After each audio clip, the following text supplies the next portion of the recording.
ఇప్పుడు రామునిది ఆల్రెడీ అందరికీ ఇప్పుడు నెట్లో కానీ మనకంతా కూడా దొరుకుతుంది. సో ఆయన సైజెస్తో సహా ఆయన 4.6 5 ఇంచెస్ ఏదో ఉన్నట్టున్నాడు. సో మేము పెట్టింది కూడా 4.3 ఇంచెస్ రాము. విగ్రహాన్ని ఏ మెటీరియల్తో తయారు చేశారు? విగ్రహం అయితే మాకు ఇదే మన ఫైబర్లో తీసుకున్నాము. అయితే జల ప్రతిష్ఠ చేసిన విగ్రహాలు మాత్రం రామునిది చిన్న సైజులో ఉన్నాయి, 6-8 ఇంచెస్ ఉంటుంది. సో దాన్ని మాత్రం ఒరిజినల్గానే తీసుకున్నాం. ఆ బ్రాస్ ఉంటాయి కదా విగ్రహాలు తీసుకొని దానికే చేసాం. నమస్కారం, నేను మీ డాక్టర్ చిన్నమై లంజిరెడ్డిని. గ్రాడ్యుయేట్స్ సమస్యల పరిష్కారానికి మీ గొంతుకనే వస్తున్నాను. మీ మద్దతు నాకు అందించి నా అభ్యర్థిత్వాన్ని బలపరిచి మొదటి ప్రాధాన్యత ఓటు వేసి గెలిపించాలని ప్రార్థిస్తున్నాను. భారత్ మాతాకి జై. పూజలు ఆయన అందుకుంటుంటాడు కానీ ఒరిజినల్ గా ఈయనకి మన ఉత్సవ విగ్రహాల టైప్ లో ఉంటాయి. జరుగుతుంది అక్కడ. రైట్. సరే, దీని గురించి పక్కన పెడితే కాసేపు మీ గురించి చెప్పండి. అసలు మీ నేటివ్ ప్లేస్ ఎక్కడ? మీరు ఆర్ట్ డైరెక్టర్గా ఫిల్మ్ ఇండస్ట్రీలోకి ఎలా రాగలిగారు? అలాగే ఏమేమి సినిమాలు వర్క్ చేశారు? 3 questions 1 by 1 చెప్పుకుంటా. ఓకే, ఫస్ట్ నా గురించి అయితే నేను ఒక విలేజ్ బ్యాక్గ్రౌండ్ నుంచి వచ్చిన వాడిని. ఏ ఊరండి? మాది ములకలపూడి విలేజ్, తిరుపతి బాలాజీ జిల్లా. ఇంతకుముందు నెల్లూరు జిల్లా ఉండింది, ఇప్పుడు బాలాజీ జిల్లాకి మారింది. అది నాయుడుపేట జంక్షన్ మాది. అటు సూళ్ళూరుపేట, చెన్నై వెళ్ళే కాళాస్త్రి. నెల్లూరు యాక్సెంట్ బాగుంటుంది. మీరు తగ్గించేసుకున్నారా ఇండస్ట్రీలోకి వచ్చాక? కాదు కానీ ఇండస్ట్రీకి వచ్చినాక మల్టిపుల్గా లాంగ్వేజెస్తో మనం పని చేస్తాం కదా, సౌత్ వాళ్ళు నార్త్ వాళ్ళతో. సో ఏ లాంగ్వేజ్ మాట్లాడతాం కూడా నాకు గుర్తుండదు ఒక్కోసారి. నిజం అట్లా వెళ్ళిపోతూ ఉంటుంది స్లాంగ్. అయితే ఎడ్యుకేషనల్ అంతా కూడా తిరుపతి నేను చదివింది. So SV Venkateswara college, fine arts college. తర్వాత ఇక్కడ హైదరాబాద్ షిఫ్ట్ అయిపోయాము. ఇక్కడ యానిమేషన్ అనేది ఫస్ట్ నేను చేసింది 2000లో. ఆర్ట్ యానిమేషన్ అకాడమీ అని అన్నపూర్ణ స్టూడియో. 25 ఏళ్ల క్రితం మాట అప్పుడు. సో నాగేశ్వరరావు గారు ఇన్స్టిట్యూట్ అది. Still they run with international film school run చేస్తారు.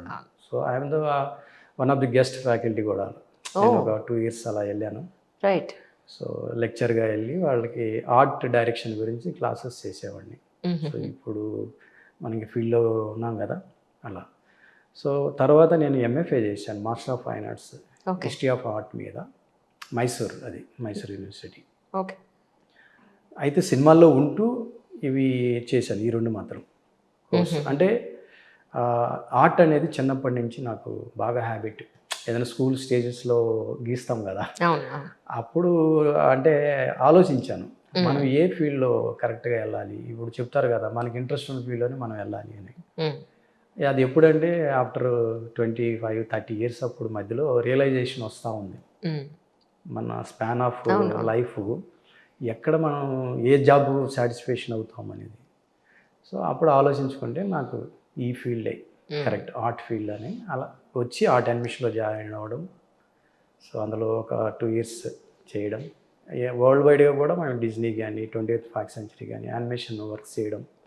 కలర్ చిప్స్ యానిమేషన్ స్టూడియో అని దాంట్లోకి షిఫ్ట్ అయ్యాం. కలర్ చిప్లో చేశారా మీరు? నేను ఫస్ట్ బ్యాచ్ మేము. ఆయన మన బీజేపీ ఆయన. అవును, ఆయన పేరు ఇద్దరు ఉంటారు, సుధీర్ ఆయన రాంబోట్ల. సుధీర్ రాంబోట్ల. కరెక్ట్, సుధీర్ రాంబోట్ల గారు. అవునవును. ఇప్పుడు ఉందండి కలర్ చిప్స్? ఇప్పుడు లేదు కదా. అదే చాలా చాలా పెద్దగా, చాలా పెద్ద కంపెనీ, టాప్ మోస్ట్ ఉండేవాడు. నేను బేసికల్ ఏంటంటే కీ లేఅవుట్ డిజైనర్గా ఉన్నాను అందులో. సో ఫస్ట్ మా దగ్గర నుంచే వెళ్తుంది యానిమేషన్కి మిగతా ప్రాసెస్ జరగాలంటే. ఓకే. అంటే ఇప్పుడు ఇది బ్యాక్గ్రౌండ్, ఈ బ్యాక్గ్రౌండ్ 360 degrees ఎలా ఉండాలన్నది ఫస్ట్ మా నుంచి స్టార్ట్ అవుతుంది వర్క్. మీరు సపోజ్ మీరు యానిమేషన్ క్యారెక్టర్ అనుకోండి, యానిమేటర్ డ్రా చేస్తాడు, అంటే మీ డిజైన్ అంతా క్యారెక్టర్ డిజైన్ చేసి ఫీచర్స్ అవన్నీ ఇచ్చిన తర్వాత మీరు అక్కడి నుంచి లేచి వెళ్ళాలన్నా కూడా ఆ సీట్, ఆ చైర్, టేబుల్ ఇన్ ఫ్రంట్, ఇవన్నీ కూడా లేయర్స్ వైజ్గా background, that is the visual. అది.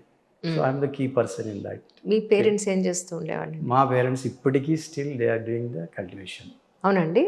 ఓకే. మీరు ఎంతమంది బ్రదర్స్? నేను బ్రదర్ ఒక్కడిని, సిస్టర్స్ అయితే 4.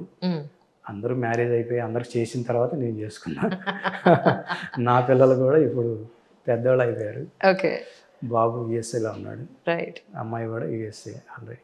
ఇప్పటివరకు మీరు చేసిన సినిమాలు ఏమేంటి అంటే ఏం చెప్తారు? అంటే నాకు తెలుసు, నేను ఆయన చెప్పిన వెంటనే రీసెర్చ్ చేస్తున్నాను, బట్ వ్యూవర్స్కి తెలియాలి కదా, దాని గురించి చెప్పడం. నాకు చెప్పుకోదగ్గ పేరు తెచ్చిన సినిమాలు స్టార్టింగ్లో అయితే ఎవడైతే నాకేంటి, రాజశేఖర్ గారి సినిమా. దాని తర్వాత నాకు సినిమాలు రావడం, ఫస్ట్ నన్ను బాగా గుర్తించింది ఐడెంటిటీ అంటే నాకేంటంటే ఒక మొహమాటం, వెళ్ళి అడుక్కోలేము. ఆల్రెడీ నేను ఒక ప్రొఫెషనల్గా ఒక దాంట్లో చేస్తున్నాను. సో నేనే ఒక హెడ్గా ఉండి అక్కడ చేసిన వాడిని మళ్ళీ వెళ్ళిపోయి అడుక్కోవడం అనేది ఒక చిన్న గిల్టీనెస్ ఎక్కువ ఉండేది. కానీ ఇక్కడ అడగందే అమ్మైనా బోవు పెడదంటారు. కరెక్ట్ కదండి. సో ఆ కోలో కొద్దిగా ఒక 4 years అలా డిలే అయిపోయింది. ఆఫ్టర్ 4 years తర్వాత దిల్ రాజు గారిని కలవడం జరిగింది. ఆయన జస్ట్ ఒక మెసేజ్ పెట్టి, I'm so person, I want to meet you recording on this అని చెప్పి ఫ్యూ మినిట్స్ గివ్ మీ అని పెట్టాను. ఆయన వెంటనే రిప్లై ఇచ్చి రండి అని అన్నాడు. నెక్స్ట్ డే వెళ్ళాను. ఓకే, వెళ్ళిన తర్వాత బ్రీఫ్గా ఒక 1 minute కూడా లేదు, 30 seconds 45 seconds నా గురించి నేను చెప్పుకున్నాను. ఆయనకి అర్థమైంది. వెంటనే వేరే ఒక ప్రాజెక్ట్కి అలా ఇచ్చాడు. అదే మన పిల్ల లేని జీవితం అనేది సాయిధరం చేసి ఫస్ట్ 2 big బ్యానర్స్ కలిసి చేసాయి. అప్పుడు గీతా ఆర్ట్స్ ఆపర్చునిటీ ఎలా వచ్చిందంటే, ఒకటి అనుకుంటే రెండోది కూడా అలా కలిసి వచ్చింది. ఆ బ్యానర్స్తో నాకు ఇప్పటికీ అనుబంధం ఉంటుంది. కొన్ని మంచి సినిమాలు చేయగలిగాను. గీతా గోవిందం ఒక బ్లాక్ బస్టర్ సినిమా, మారుతి, ఎందుకంటే నా క్లాస్మేట్ ఆయన, క్లాస్మేటే కాబట్టి రమణ నువ్వు చేయాలి ఈ సినిమా అన్నాడు. అది చేశాను. కొత్త జండాన్ని ఒక సినిమా చేశాము ఆ గానంలో. సో భలే భలే మగవాడు, అది కూడా మంచి సినిమా అయింది. అది నేను చేయలేదు. సో రాజుగారి శతమానం బోధి కానీ, ఈ మధ్య బలగం కానీ, ఇట్లా బాబు బంగారం అంటే పెద్ద హీరోలతో కూడా చేశాను. బాబు బంగారం వెంకటేష్ బాబుతో చేశాను, టచ్ చేసి కూడా చేశాను. వెంకటేష్ మన రవితేజ గారితో, గోపిచంద్ గారితో 2 ఫిల్మ్ చేశాను. చాణక్య అని ఒకటి, ఈ మధ్య రిలీజ్ అయిన భీమాలో ద బెస్ట్ వర్క్ నాది యాక్చువల్గా. నేను చేసినటువంటి ఇప్పుడు ఏదైతే రామ మందిర్ లాంటిదో, ఒక ఆర్ట్ డైరెక్టర్కి ఎప్పుడు ఎలాంటి ఫీల్ అవుతారంటే, సినిమా హిట్టా అంటే స్టోరీ బేస్డ్ అని ఉంటుంది ఎప్పుడు కూడా, వ్యూవర్స్ ఎలా దాన్ని రిసీవ్ చేసుకుంటారని. కానీ మేము ఎలా ఫీల్ అవ్వాలి, నా వర్క్ ప్రెజెంటేషన్ పోర్ట్రేట్ ఎలా చేయగలిగాం, రిప్రజెంటేషన్ ఎలా ఉంది మన వర్క్ అనేది చూస్తాం మేము. అందులో భీమా ఈజ్ ద బెస్ట్ వర్క్ మాకు. అందులో ఒక టెంపుల్ సెట్ వేసాను. టెంపుల్ సెట్ అది చివరిలో ఎపిసోడ్ ఒక దాదాపు 15 to 20 minutes మధ్యలో ఉంటుంది అదంతా కూడా. సో రికగ్నైజబుల్ వర్క్ అది, అంటే ఒక 500-600 years యాన్సెంట్ టెంపుల్ లాగా. అది బాగా చేసాం అది. కానీ సార్, ఇంత పెద్ద పెద్ద సెట్స్ వేస్తారు కదా, తర్వాత షూటింగ్ అంతా అయిపోతుంది, ఆ మెటీరియల్ అంతా ఏం చేస్తారు? ఇక్కడ ఒకటి జరుగుతుంది మేడం, పెద్ద కంపెనీస్ అయితే రీజనబుల్ థింగ్ కింద అవి కొన్నిటిని వాడగలుగుతాం. మనం చేసేది ఎప్పుడు కూడా కాస్ట్ మెటీరియల్ వాడం. కాస్ట్ ఏంటంటే ప్రొడక్షన్ కాస్ట్ పెరిగిపోతుంది కదా. సో ఇక్కడ ఇండస్ట్రియల్ ఏంటంటే which is the least price cost, అంటే థర్మాకోల్, క్లాత్, పిఓపి, ప్లాస్టర్ ఉంటుంది కదా, అవి వాటిని ఎక్కువ వాడతాం. వుడ్, ఫ్లైలో కూడా మనకి ఇంటీరియర్కి ఎక్స్టీరియర్ వాడేటివి కాదు కమర్షియల్గా. అక్కడ ఏదైతే తక్కువ కాస్ట్లో ఉంటుందో అది వాడతాం అట్లా. సో ఇవి, సో అది అయిపోయిన తర్వాత ఎటు పీకేటప్పుడు అది ఎటు పాడవుతూ ఉంటాయి. సో అది పనికొచ్చే మీటర్లు ఐరన్ అనుకోండి, దాన్ని స్క్రాప్ కింద అమ్ముకోవచ్చు. లేదు ఫ్రేమ్ స్ట్రక్చర్ దెబ్బతిని లేదంటే దాన్ని రీయూజబుల్గా కింద కొద్దిగా ఎరెక్షన్ దాన్ని చేంజ్ చేసి మళ్ళీ వాడుకోవచ్చు. అది తక్కువ వాడడం. ఇప్పుడు మీరు ఈ రామ మందిర్ నిర్మాణంలో కూడా ఎక్కువ వాడిన మెటీరియల్ ఏంటి సార్? బ్యాంబూ. అవునా? స్ట్రక్చరల్ డిజైన్ అంతా కూడా బ్యాంబూ వాడాం. ఎలా అంటే ఇప్పుడు స్టోన్తో చేయలేము, టైం సరిపోదు, బడ్జెట్ కాదు. రెండోది ఫైబర్తో కూడా కంప్లీట్గా వెళ్ళకూడదు.